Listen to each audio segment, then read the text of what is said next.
Dia 6. Paulo, o discipulador de Timóteo. Um dos relacionamentos de discipulado mais claros e instrutivos das Escrituras foi o que houve entre Paulo e Timóteo. A imagem de discipulador transparece em 1ª e 2ª Timóteo, em especial no início de 2ª Timóteo. Leia o texto e tente enumerar nos versículos cada palavra, frase ou conceito que você considere expressão típica de um discipulador. Paulo, apóstolo de Cristo Jesus, pela vontade de Deus, de conformidade com a promessa da vida que está em Cristo Jesus, ao amado filho Timóteo, graça, misericórdia e paz da parte de Deus Pai e de Cristo Jesus, nosso Senhor.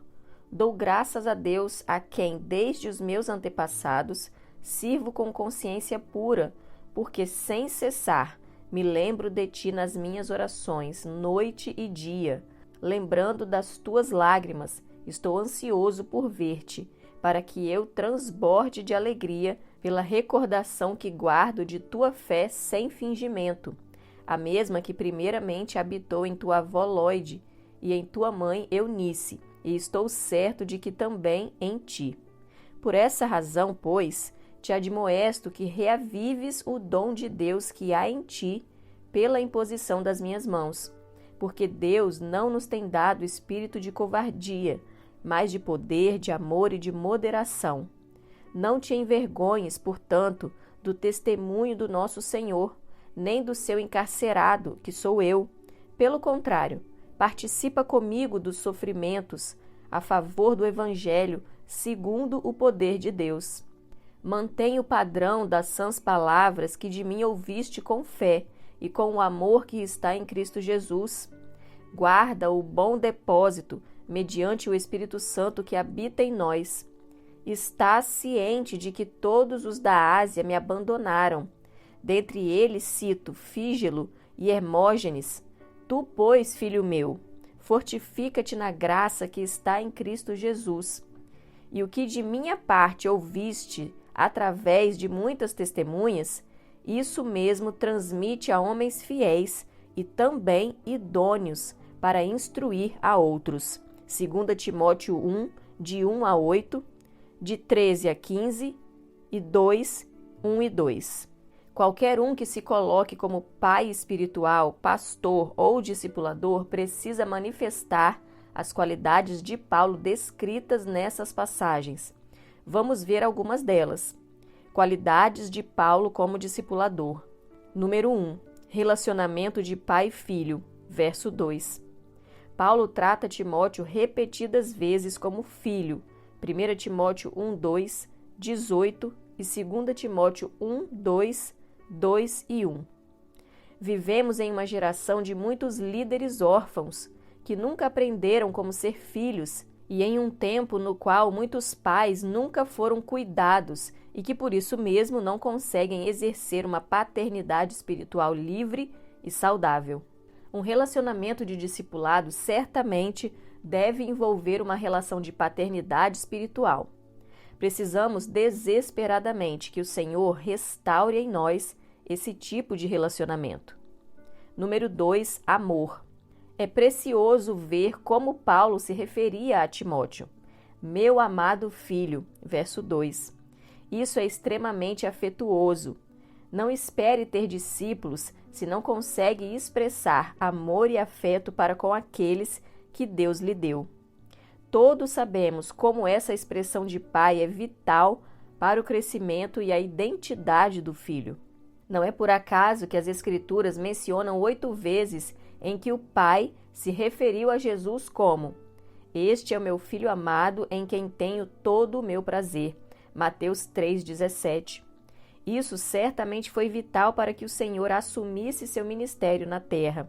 Isaías 42:1, Mateus 12:18, 17:5, Marcos 1:11, 9:7, Lucas 3:22, 9:35 e 2 Pedro 1:17. Seja instrumento de Deus para que muitos filhos e discípulos desenvolvam ministérios fortes e frutíferos debaixo de um forte senso de amor, e aceitação. Há filhos que geramos, há outros que adotamos, mas em ambos os casos devemos amá-los incondicionalmente. Número 3, intercessão, verso 3. No verso 3, lemos que Paulo orava por Timóteo de dia e de noite. Quando amamos um filho, oramos por ele. Quando amamos um discípulo, temos encargo pela sua vida. Deixar de orar por um discípulo é sinal de indiferença e relacionamento superficial, mas é um grande privilégio ter um discipulador intercessor. Número 4, intimidade. No verso 4, Paulo diz que se lembrava das lágrimas de Timóteo. Isso significa que ele tinha liberdade para chorar diante de Paulo.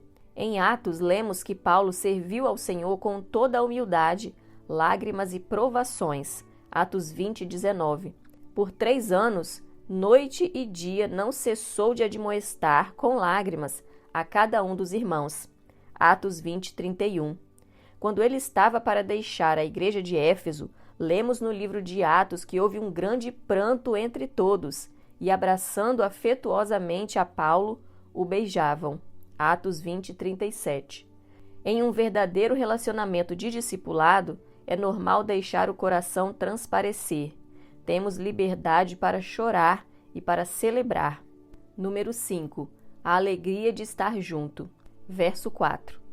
Das características mais agradáveis do meu ministério como pastor e discipulador são a alegria e o imenso prazer que sinto de estar com os meus discípulos. Paulo diz no verso 4 que ele estava ansioso para ver Timóteo e poder transbordar de alegria. Um relacionamento de discipulado onde não há alegria na comunhão, no simples estar junto, certamente não está correto. É preciso avaliar onde está o problema. No discipulado, estamos sempre procurando oportunidade de compartilhamento. Número 6, atitude benigna, verso 5. Vemos no verso 5 a atitude resoluta de Paulo de enxergar em Timóteo suas qualidades e virtudes. Paulo não insistia que o seu discípulo precisava melhorar, mas comunicava-lhe uma profunda aceitação. Não questionava a fé de Timóteo, mas simplesmente presumia o melhor a respeito do filho. Número 7. Desafio ao crescimento. Verso 6. Todo discipulador precisa admoestar e exortar o discípulo ao crescimento. Paulo sabia do potencial e da unção que havia em Timóteo. Ciente disso, ele desejava levar seu discípulo a ser plenamente útil nas mãos de Deus. Precisamos acreditar em nossos discípulos e no potencial deles sob a unção do Espírito Santo. Número 8. Transferência de unção. Em 1 Timóteo 4,14, Paulo diz que o dom de Timóteo lhe havia sido concedido pela imposição de mãos do presbitério, mas aqui no verso 6 vemos que ele também orou para que Timóteo recebesse a unção para desempenhar o serviço apostólico. A palavra de Deus nos diz que havia uma unção que estava sobre Moisés e que foi transferida aos 70 anciãos de Israel. Também lemos a respeito do manto de Elias, herdado por Eliseu, que consistia numa porção dobrada da unção. Paulo é o exemplo do Novo Testamento de que há poder na imposição de mãos e que de fato existe uma transferência de unção no discipulado. A unção é transferida. Em Números 11, 16, 17, lemos: Disse o Senhor a Moisés: Ajunta-me 70 homens dos anciãos de Israel, que sabes serem anciãos e superintendentes do povo, e os trará perante a tenda da congregação, para que assistam ali contigo. Então descerei e ali falarei contigo, tirarei do espírito que está sobre ti e o porei sobre eles, e contigo levarão a carga do povo, para que não a leves tu somente. Deus tirou do espírito que estava sobre Moisés e o colocou sobre a sua equipe. Você terá o Espírito Santo e o Espírito do seu discipulador, que está sobre você em sua vida. O Espírito a que o texto se refere é a atitude, intensidade, como, por exemplo, ser faminto, ousado, valente ou passivo, retraído, parado. Isso é espírito. O Senhor vai transferir o espírito que está em você e compartilhá-lo com seus discípulos. Por isso, discipular é compartilhar o espírito. Deus tirou do espírito de Moisés e o colocou sobre os demais. Você consegue perceber que coisa séria é ser e ter um discipulador? Entenda a responsabilidade. Você é o padrão para eles. Deus vai transferir o que você tem e compartilhar com os discípulos. Número 9. Discernimento da condição espiritual do discípulo. Verso 7. Paulo sabia das dificuldades de Timóteo. Primeiro, ele era jovem demais. 1 Timóteo 4,12. Isso certamente o fazia tímido e inseguro. Além disso, Paulo sabia que Timóteo era propenso a doenças. Paulo refere-se a frequentes enfermidades de Timóteo. 1 Timóteo 5,23. Mas o principal é que Timóteo tinha mais tendência a apoiar-se em outros do que a liderar. Por isso, Paulo teve que lhe dizer: Deus não lhe tem dado espírito de covardia, mas de poder, de amor e de moderação. Em outras palavras, seja ousado.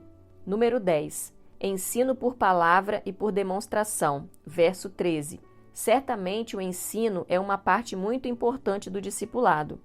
Paulo mostrou a Timóteo como ensinar e viver. 2 Timóteo 3, 10, 11. O objetivo de Paulo ao ensinar a Timóteo parece claro.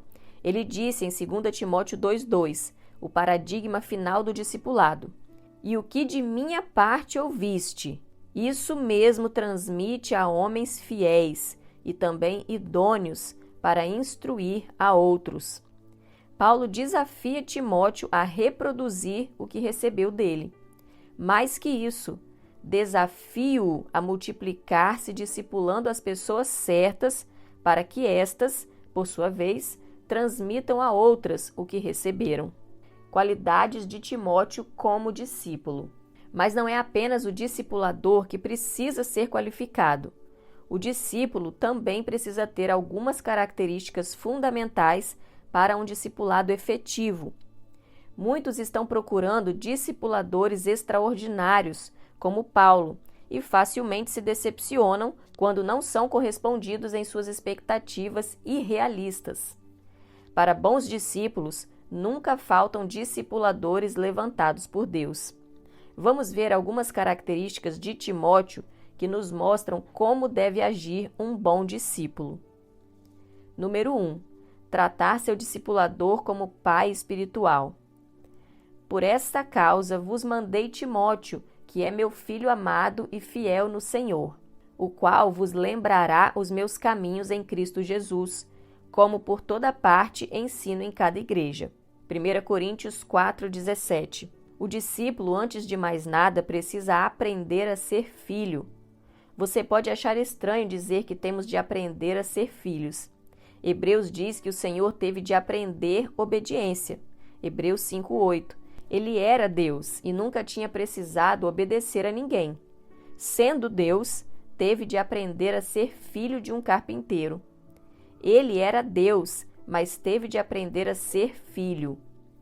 Para aprendermos a sermos pais, antes precisamos aprender a ser filhos. Ser filho é reconhecer a fonte sem querer mudá-la, sem forçá-la. É honrar quem veio antes. É reconhecer que, em última análise, a verdadeira fonte é Deus. Ser filho é cuidar da casa do Pai como se fosse a sua. Jesus disse que veio cuidar das coisas do Pai. Ele expulsou os cambistas do templo por zelo pela casa de seu pai. Aquilo que Timóteo dizia era exatamente o que aprendera de seu pai. Ser filho é honrar o pai. Desonrar é negar a sua linhagem, sua origem e procedência. Quando Timóteo falava, repetia aquilo que aprendera de Paulo. Um dos problemas de nossa geração é a falta de respeito e honra. Desonramos uns aos outros e, por isso mesmo, colhemos as consequências de relacionamentos superficiais e egoístas. A base do relacionamento de discipulado é o respeito e a honra. Não reconhecer as fontes é se colocar como auto-originador, e isso é o mesmo que se colocar como Deus. Ou também é se colocar como o primeiro de uma nova linhagem. Eu chamo isso de complexo de Adão.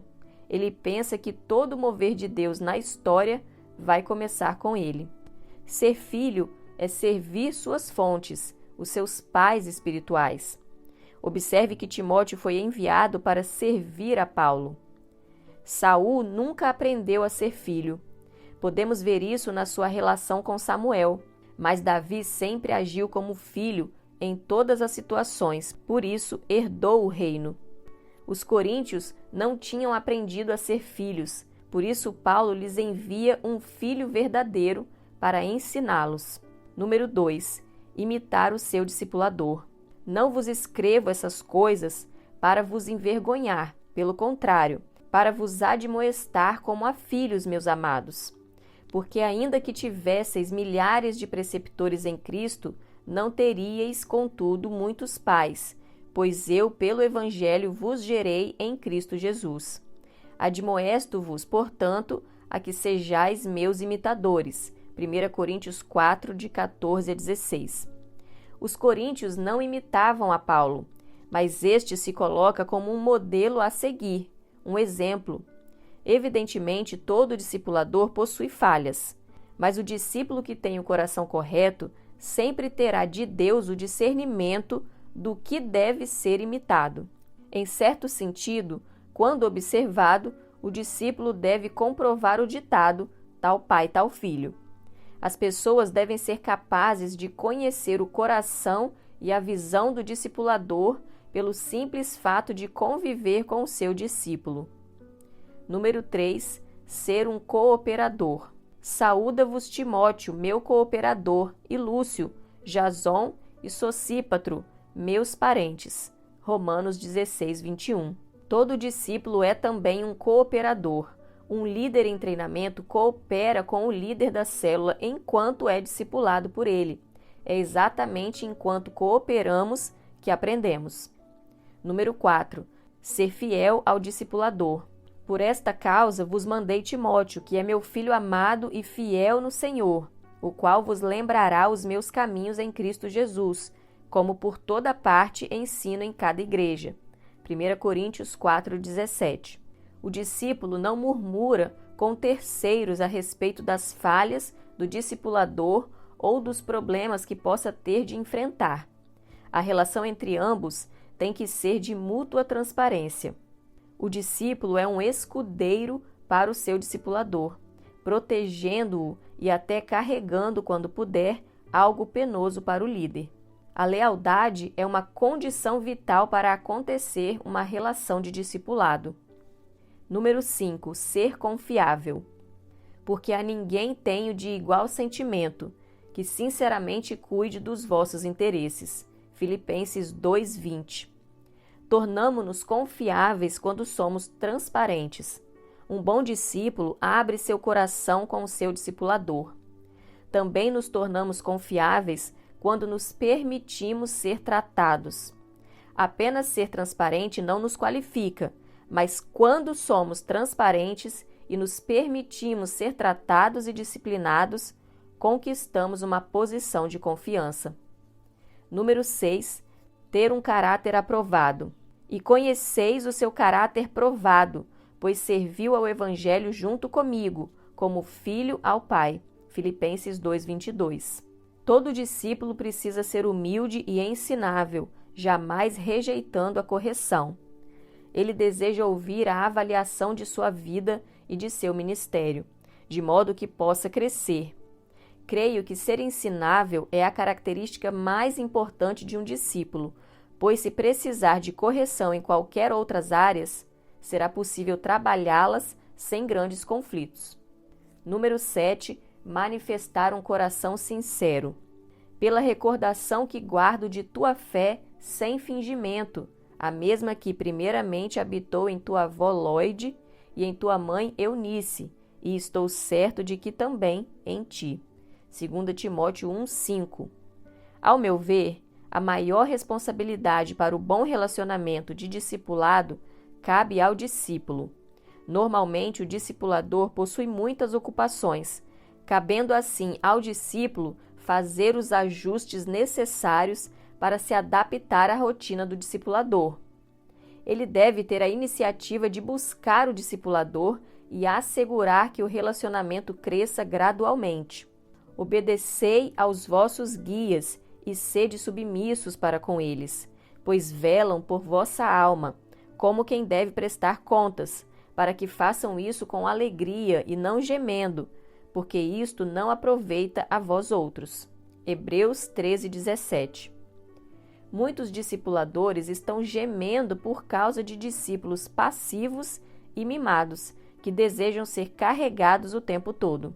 O discipulado não precisa ser apenas individual. Na verdade, eu pessoalmente creio que será mais produtivo se a relação de discipulado não for apenas individual, de um para um, mas dentro de um grupo ou equipe.